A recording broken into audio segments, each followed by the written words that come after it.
예수님의 제자들이 예수님을 만나는 순간에 예수님께서는 먼저 예수님의 제자들을 만나기 전에 기도하시는 일들을 하셨습니다. 그리고 예수님께서 산에 오르시자 자기가 원하는 자를 부르셨다고 말씀하고 있습니다. 예수님이 원하는 사람을 불렀어요. 여러분, 수많은 사람들이 있지만 우리 주님께서는 우리나라에 5천만이면 한 1,000만 정도, 예전에는 1,200만이라고 그랬는데 지금은 더 줄어서 8,800만 정도 된다고 합니다. 그러니까 20% 정도, 10명이 있으면 2명 정도 우리 주님께서 여러분들을 부르셔서 이 땅 가운데 살아가고 대한민국에 살아가게 하시는 모습을 보게 됩니다.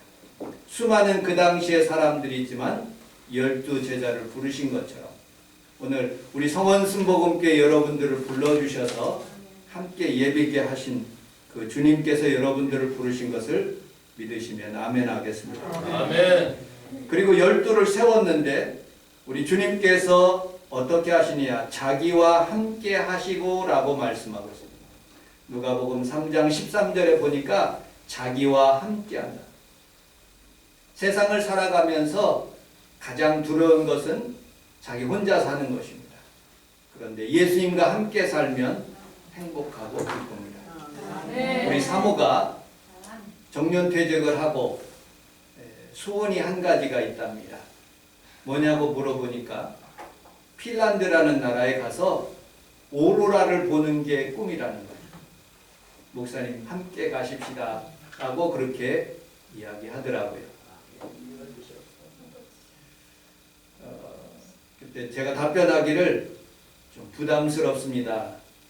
저는 지금까지 비행기를 타고 싱가포르까지 7시간은 갔지만 그 이상 10시간, 15시간 가는 것이 조금 마음에 부담스럽다고 얘기는 했습니다. 그런데 함께 가는 그런 삶은 얼마나 행복한지 모릅니다. 여러분들과 함께 하는 그런 주님, 오늘 이 시간에 다른 사람은 다 떠났을지라도, 친구는 다 떠났을지라도 예수님이 여러분들과 함께 하며, 그리고 또 임마누엘 대신 주님께서 이 자리에 여러분들과 함께 하는 것을 믿으시기를 주님의 이름으로 축복합니다. 아멘. 천국 가는 그 순간까지 돈의 친구는 떠나고 여러분 가족도 함께하지 못하는 거예요. 오직 예수님만 여러분들과 함께하여 천국까지 인도하는 모습을 보게 됩니다. 아멘.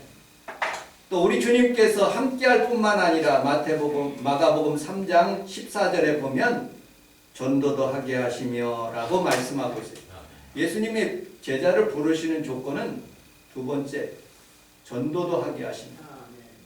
지난 추수감사절 때 과일들이 제법 많이 남아서 우리 김성애 권사님과 함께 김성심이라는 백혈병 걸린 그 분을 찾아가서 과일을 주었어요. 그리고 우리 교회 예전에 나와서 우리 교회에서 침례를 받았던 그런 이연숙 선도, 그 가정을 가서 합정동에 있는 그 퀸 노래방 했는데 얼마나 어려웠어요. 코로나로 인해서 꽉 닫혀 있는 그런 가운데 어려워서 사모와 같이 가서 과일도 나눠주고 이렇게 만나지는 못했지만 과일을 걸어놓고 이렇게 왔습니다. 우리의 사명은 어찌 보면 하나님께서 우리에게 주신 사명, 복음 증거하는 일, 그렇게 우리에게 주신 것입니다. 또한 우리 주님께서 15절에 보니까 귀신을 쫓아낼 수 있도록 권한을 우리에게 주셨다고 말씀하고 있습니다. 네, 할렐루야. 그 오륜교회에서 하고 있는 다니엘 21일 기도 21명의 강사분들이 매일 나오셔서 간증하는데 수요일날하고 금요일날 예배 대신에 그것을 들었습니다. 그런데 김윤상 선교사님이란 분이 멕시코 선교사님이었는데 이분이 고속도로 가다가 차가 크게 부딪혀가지고 혼수 상태가 됐어요. 며칠 동안, 14일 동안. 근데 간증하면서 그 선교사님이 그렇게 얘기하시더라고요. 그 14일 동안 무의식 가운데 있었는데 마귀가 자기에게 와서 무슨 일들을 시키는 거예요. 그런데 어려서부터 주일학교 아버지로부터 배운 그런 생각나는 단어가 있었대요. 예수님, 그 다음에 보혈의 피, 그 다음에 구원. 이 세 가지 단어가 계속 생각나서 자기도 모르게 보혈의 피, 예수의 피 계속 외치니까 마귀가 점점점 우그러들더니 자기에게 멀리 떠나가고, 그리고 점점점 의식이 회복되어서 마침내 입을 열어 제일 처음에 깨어난 순간에 한 말이 예수님, 보혈의 피, 구원. 이 단어를 외치면서 자기가 깨어났다고 간증하더라고요. 또 히브리 대학에서 공부를 하고 있는 선교사님이 한 분 계셨어요. 간증을 하시는데 그분이 이 팔레스타인에 있는 사람들이 히브리 대학에 들어와 가지고 자산 폭탄 테러를 했는데 수많은 사람들이 죽고 자기는 간신히 살아났다는 거예요. 그래서 손가락이 이렇게 펴지지를 못하고, 왜냐하면 힙부에 있는 살, 주변에 있는 살들을 이 손에다가 붙여가지고 이렇게 손을 점점 필 수 있도록 그렇게 하나님의 은혜를 주셨는데, 예수의 피공로로 점점점 자기도 열흘 동안 의식이 없다가 깨어났다고 그렇게 간증하는 모습을 보았습니다. 여러분들, 하나님의 시간은 두 종류의 시간이 있어요. 역대상하를 영어로 크로니칼이라고 해요. 크로노스라는 시간은요, 1시간, 2시간, 1988년, 1994년, 2021년 이렇게 시간을 말하는 것은 크로노스라는 거예요. 모든 사람들에게 다 시간적으로 그렇게 공동적으로 살아가게 하시는 거예요. 그런데 또 한 시간이 있다는 거예요. 우리 함께 따라서 하겠습니다. 카이로스. 이 시간은 하나님의 시간인데 영어적인 표현으로는 opportunity.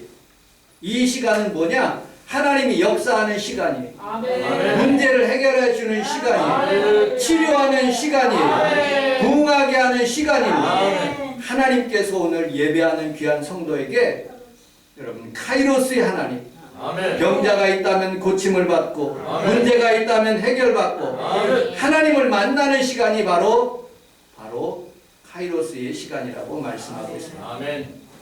자, 오늘 현대를 살아가는 성도들에게 예수님이 아까 마가복음 3장에서 말씀한 것처럼 그렇게 해서 부르셨다는 거예요. 그럼 우리가 어떻게 살 것인가? 오늘 본문을 중심으로 함께 은혜를 나누도록 하겠습니다. 우리 44절을 같이 한번 읽어보도록 하겠습니다. 44절 시작. 또 이르시되 내가 너희와 함께 있을 때 너희를 나가라 온 곳에 율법과 선지자의 글과 시편의 말과 기록되고 선교지의 지도자를 받아야 하리라. 아멘. 우리 주님께서 현대를 살아가는 성도들에게 우리 함께 따라하겠습니다. 성경에 대한 확신을 가집시다. 45절을 다시 한번 읽어보도록 하겠습니다. 45절 시작. 마음의 문을 열고 오늘 여러분 하나님의 말씀이 여러분들에게 들려지시기를 주님의 이름으로 축복합니다. 아멘. 주의 종이 성도가 하나님의 말씀이 들려지지 않으면 그거는 엘리 제사장과 같이 영적으로 죽어있는 상태. 오늘 하나님의 말씀이 이 홍철기 목사에게 여러분들의 심령에게 들려지시기를 주님의 이름으로 축복합니다. 아멘. 여러분들, 우리는 우리 하나님 앞에서 기도하는 것은 영적의 호흡이지만 하나님의 말씀을 먹는 것은 바로 여러분들이 성경 말씀을 먹는 시간인 거예요. 아멘. 여러분들 에스겔서에 보면 여러분들 배에 그것을 채우라고 말씀하였고 하나님의 음성을 듣는 것을 게을리하지 말라라고 말씀하고 있어요. 인류의 역사가 뭐 6,000년 그렇게 흐르는 동안에 이 하나님의 말씀은 언제나 우리와 함께합니다. 어느 이 성경보다도 더 위대한 책은 없는 거예요.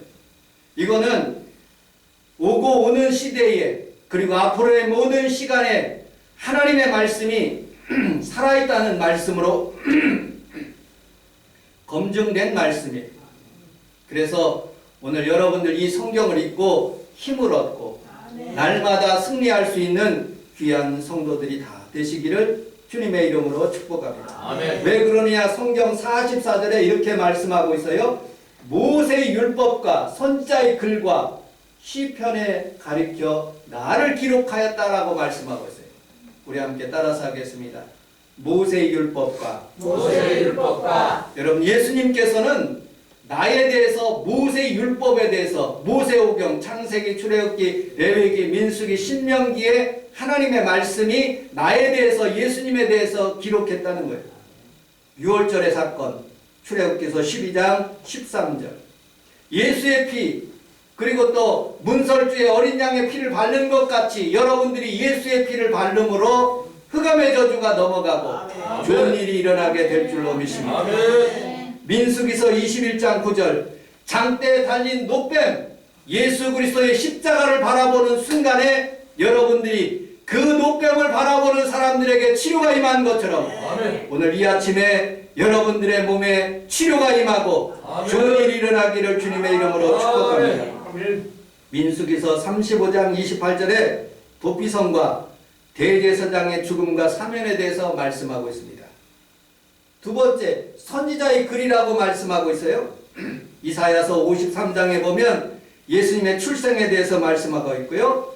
미가서 5장 2절에 보면 예수님이 베들레헴에서 출생할 것을 700년 전에 예언한 그런 사건이 거기에 있어요. 스가랴서 9장 9절에 보면 애굽으로 피금 피난하는 사건들, 나귀 타고 예루살렘으로 입성하는 사건들이 스가랴서 9장 9절의 말씀이 나오고 있습니다. 스가랴서 3장 8절에는 여호와의 종으로 오신다고 예언하고 있어요.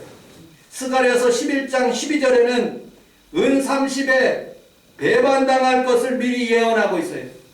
어느 교주가 부처님이 여러분들 마호멧이 이렇게 성경에 미리 몇백 년 전에 예언한 사람이 누가 있겠습니까? 오직 예수 그리스도밖에 없는 거예요. 그래서 모세의 율법과 선지자의 글에 나를 그렇게 썼다라고 증거하고 있는 모습을 보게 됩니다. 또한 시편에서 나를 가리켰다라고 말씀하고 있어요. 시편 22편 9절에 보면 예수님의 탄생에 대해서 예언하고 있고요. 시편 78편 67절에 보면 유다의 지파에서 나올 것을 말씀하고 있고요. 시편 109편 4절에 십자가에 돌아가실 때에 주변에 있는 사람들이 머리를 흔들 것을 예언하고 있는 장면이 거기에 잘 나타나고 있어요. 욕을 당하여도 입을 열지 아니함이라고 시편 38편 13절에 말씀하고 있고요.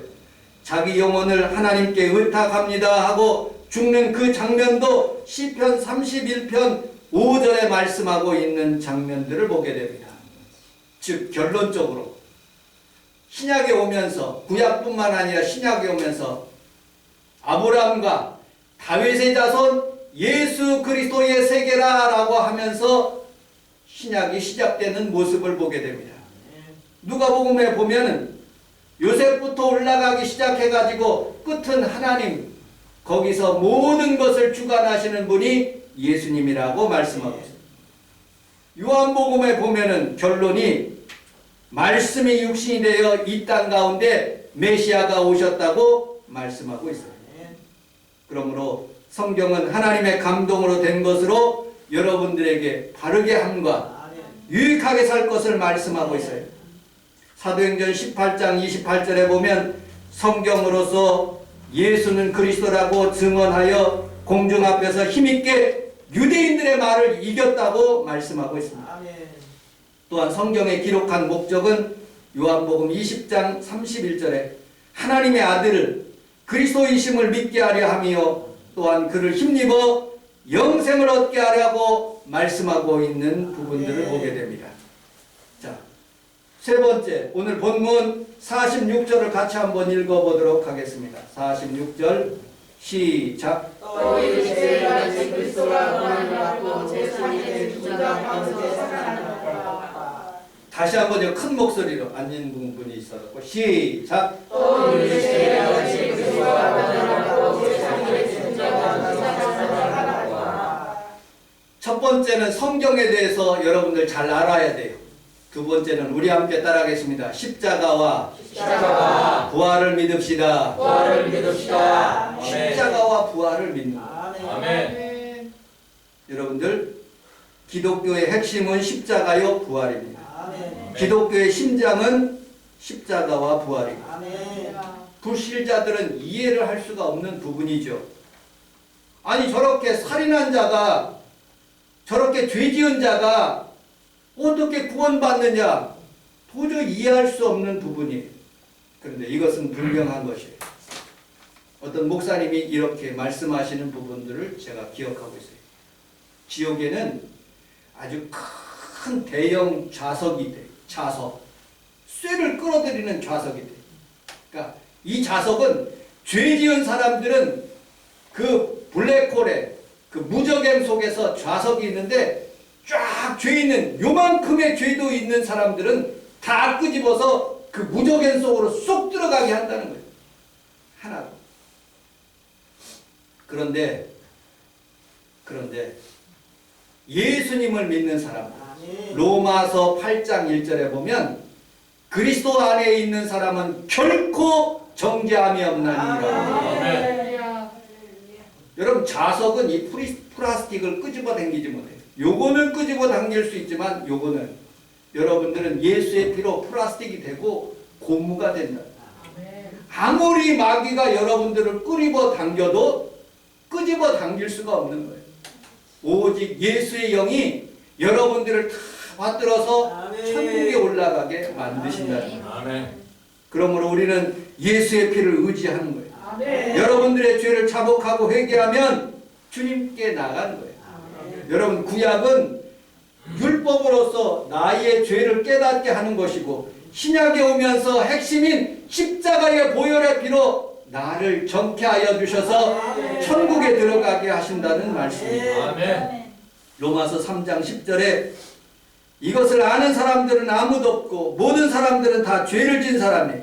그러나 예수 그리스도를 믿는 그 순간부터 우리는 다 깨끗함을 받았다는 거예요. 2014년 2월 25일 날 오후 5시쯤 서울 중구 장충동 2가에 위치한 서울 신라호텔에 모범택시 한 대가 호텔 입구 쪽으로 들어오고 있습니다. 그런데 이분이 악셀레를 잘못 바꿨는지 회전문을 들여받았습니다. 이로 인해서 4명의 호텔 직원과 투숙객들이 부상을 입어서 회전문이 파괴됐어요. 이 택시 운전기사는 홍모 씨인데 82살이에요. 손님을 태우기 위해서 로비 쪽으로 천천히 접근하다가 갑자기 속도를 높아졌다 급발진으로 주장했어요. 그러나 경찰 결과 홍모 씨의 운전 부주의로 사고가 드러난 거예요. 이분의 보험은 5천만 원밖에 한도액이 되지 않은 거예요. 그런데 호텔 신라에서 피해액을 조사해 보니까 5억 원, 5억 원. 갚을 수가 없는 거예요, 이 할아버지가. 이렇게 한탄하고 있었을 때 이부진 사장님이 안 갚아도 된다 하고 사면해 줘버린. 그래갖고 이부진 사장님이 굉장히 인기가 올라간 거예요. 5억을 안 갚아도 된다는 거예요. 내가 해결했다는 거예요. 즉 이 말은 여러분들이 아무리 많이 죄를 졌어도 우리 주님께서 십자가의 보혈로 여러분들이 처음부터 지은 모든 죄들이 다 예수의 피로 깨끗해져서 이제는 결코 정죄함이 없는 거예요. 내가 육체로 말미암아 율법에 대해서 죽었나니 이는 하나님에 대하여 살려 함이라. 내가 그리스도와 함께 십자가에 못 박혔나니 그런즉 이제 내가 사는 것이 아니요 오직 내 안에 그리스도께서 사는 것이라.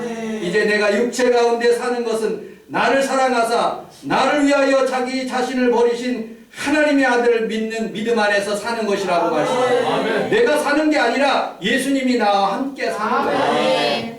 그러므로 우리는 살아가면서 아무리 죄가 있어도 주님의 피를 의지하고 주님의 말씀대로 사는 귀한 성도들이 다 되시기를 주님의 이름으로 축복합니다. 여러분, 히브리서는 왜 기록된 줄 아십니까? 히브리서는 유대인들이 예수 믿었어요. 그런데 유대인들이 자꾸 스스로 자기네 종족을 핍박하는 거예요. 예수 믿는다고. 그렇게 예수 믿는 유대인들이 자꾸 유대교로 돌아가려는 그런 순간에 사도 바울이 히브리서를 작성한 거예요.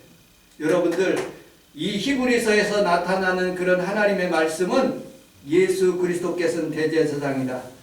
그리고 예수 그리스도께서는 십자가에 죽은 것이 짐승의 피가 아니라 오직 예수 보혈, 그 순수한 보혈의 피로 우리를 구원하셨다. 그것을 믿으라 하는 것이 히브리서예요. 여러분, 오늘 그 하나님의 말씀을 믿는 귀한 성도들이 다 되시기를 주님의 이름으로 축복합니다. 우리 고린도전서 1장 22절을 한번 찾아보도록 하겠습니다.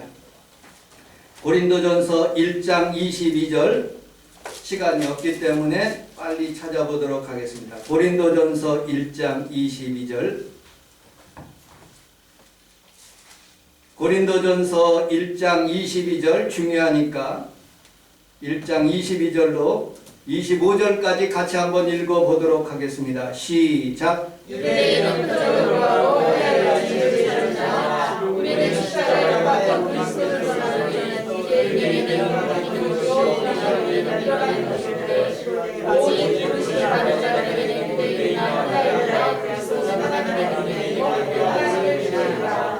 하나님의 어리석음이 사람보다 세고 하나님의 양심이 사람보다 강하니라. 아멘. 유대인들은 지금도 표적을 구해요. 홍해의 표적, 여리고성의 표적을 구하는 거예요. 근데 헬라인들은 여러분들이나 저는 마찬가지죠. 지혜를 구해요. 어떻게 든 똑똑하게 살 것. 그런데 나는 예수 믿는 사람들은 십자가만 증거한다. 이게 진리예요. 여러분, 십자가 증거하면 십자가에 고난받는 주님을 만나는 그 사람들은 지혜도 있고 하나님의 표적도 나타나는 거예요. 세상에 있는 사람들은요, 표적을 구하고 그리고 지혜를 얻으려고 노력하지만 우리는 예수 그리스도의 십자가만 바라보고 걸으면 그 십자가의 능력으로 세상을 이길 수 있는 힘이 나타나는 거예요. 여러분들, 우리는 그 늘 십자가의 능력을 사모하는 귀한 성도들이 다 되시기를 주님의 이름으로 축복합니다. 또 오늘 성경에서 보니까 예수 그리스도가 고난을 받고 제3일에 죽은 자 가운데서 살아나갈 것과 라고 말씀하고 있습니다. 우리 함께 따라하겠습니다. 나는 부활을 믿습니다. 나는 부활을 믿습니다. 여러분들은 다 부활을 믿으시기를 주님의 이름으로 축복합니다. 아이, 부활을 어떻게 믿습니까? 늘 저는 도마를 늘 생각해요. 왜? 저와 같은 그런 마음을 가졌기 때문에 나는 예수님의 손가락을 한번 집어넣어 봐야지 직성이 풀린다. 예수님께서 십자가에 못 박혔을 때 그 옆구리에 그것을 한번 손으로 집어넣어야지 내가 믿지. 현대를 살아가는 사람들의 동일한 증거를 대라는 거예요. 증거. 여러분들, 요즘은 컴퓨터로서 자율주행 차량이 있어요. 요즘은 과학이 얼마나 발전했는지 로봇가 모든 세상을 그렇게 다스려요. 그냥 어디 보통만 누르면 호텔 그 로봇가 가가지고 거기서 물건을 이렇게 들이는 거예요. 참 세상이 발전. 돈이 얼마나 많은지. 이재용 회장님은 자기 비행기로 갔다가 업무 보고 김포공항에 도착해서 자기 일 보는 거예요. 세상이 돈 많은 세상으로 이렇게 바뀌어가고 있어요. 뭔가 보여줘야 되는 거예요. 그런데 예수 그리스도를 믿는 사람은 오늘도 주님이 살아계심을 믿고 보이지는 않지만 보고 믿는 자보다도 보지 않고 믿는 자가 더 복되다고 말씀합니다. 여러분, 30년 된 그 아들을 잃은 그런 엄마가 단순간에 저거 내 아들이다 하고서는 만나서 껴안는 그런 모습. 우리는 2000년 동안 보이지 않는 그런 예수님, 하늘로 올라가신 분이지만 내 마음속에 살아계시고 지금 이 자리에 있다는 것을 여러분들 믿으시기를 주님의 이름으로 축복합니다. 아멘. 인도의 썬다싱이라는 분이 예수님 보고 싶습니다라고 간절히 기도했어요. 만약에 주님이 안 보여주시면 새벽 5시에 내가 시간을 걸어놓고 주님 안 보여주시면 저기 달려오는 기차에 내 몸을 던지겠습니다 하고 그렇게 기도를 했대요. 그런데 4시 45분경에 주님께서 나타나셔서 아멘.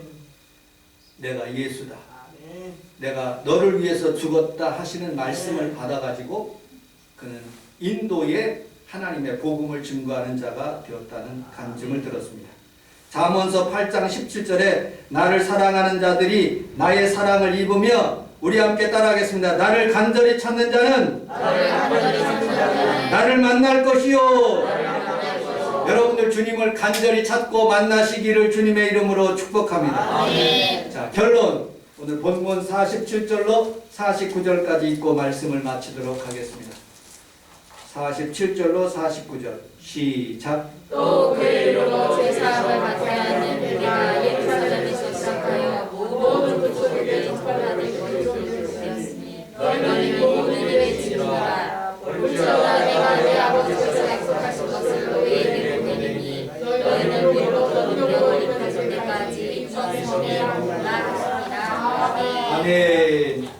하나님의 말씀의 성경을 깨닫는 일, 성도들이 할 현대 성도들이 해야 될 일, 성경을 깨닫는 일. 두 번째, 십자가와 부활의 사건을 깨닫는 일. 세 번째, 우리 주님 앞에서 이곳에 머물러서 하나님 앞에서 성령을 받고 예수님의 증인되는 일.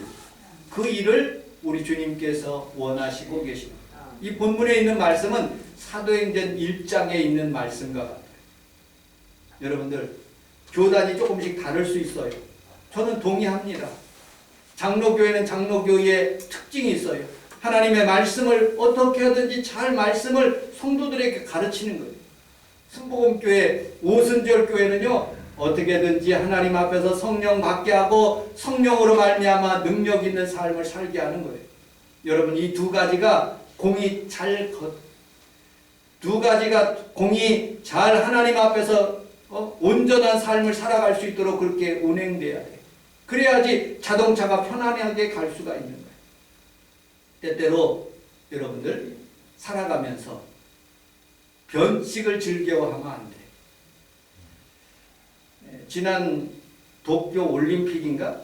거기에 이 탁구 선수 신유빈이라는 그런 아주 애띤 아이가 탁구를 굉장히 잘하는 모습을 봤어요.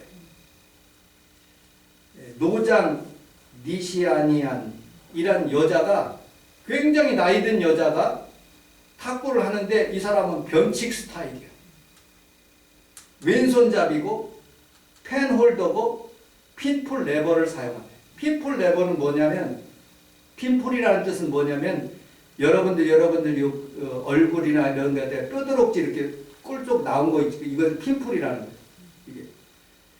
이게 그냥 보통 이게 탁구 이 표면이 이렇게 맨질맨질한데 그놈은 핀풀이 있어서 구멍마다 다 있어가지고 한 번씩 깎을 때마다 휙 돌아가서 어떻게 할 줄을 모르는 거예요. 그래서 제일 처음에는 고전했어. 여러분들, 운동선수들은 변칙에 굉장히 약할 수 있어요. 그런데 그 변칙 따라가면 안 돼. 신앙생활도 마찬가지. 여러분들, 테니스 선수가 변칙으로 할 수 있어요. 권투 선수가 변칙으로 할 수 있어요. 야구 선수가 이 정통 아닌 그냥 이상한 방법으로 그렇게 스트라이크가 들어올 수 있어요. 한두 번은 못 칠 수 있어요. 그러나 정통은 이기지 못한다. 신앙생활도 마찬가지예요. 무슨 막 내가 원하지도 않는데 내가 신유가 나타나는 것처럼, 내가 뭐 큰 능력이 있는 것처럼 그렇게 신앙생활을 하려고 노력하는 사람들은 하나님이 기뻐하시잖아요. 처음에는 그렇게 나타날 수 있어요. 저도 그렇게 했으니까. 그런데 신앙생활 오래 해보다니까 말씀 중심으로 매일 성경 읽는 게 그게 제일이에요. 아멘. 두 번째, 매일마다 기도하는 것, 그것이 능력이 안 나타나도 오늘도 하나님 앞에서 아침에 그리고 저녁에 하나님의 성전에 와서 하나님 앞에 무릎 꿇고 가는 그것이 제일이라는 거예요.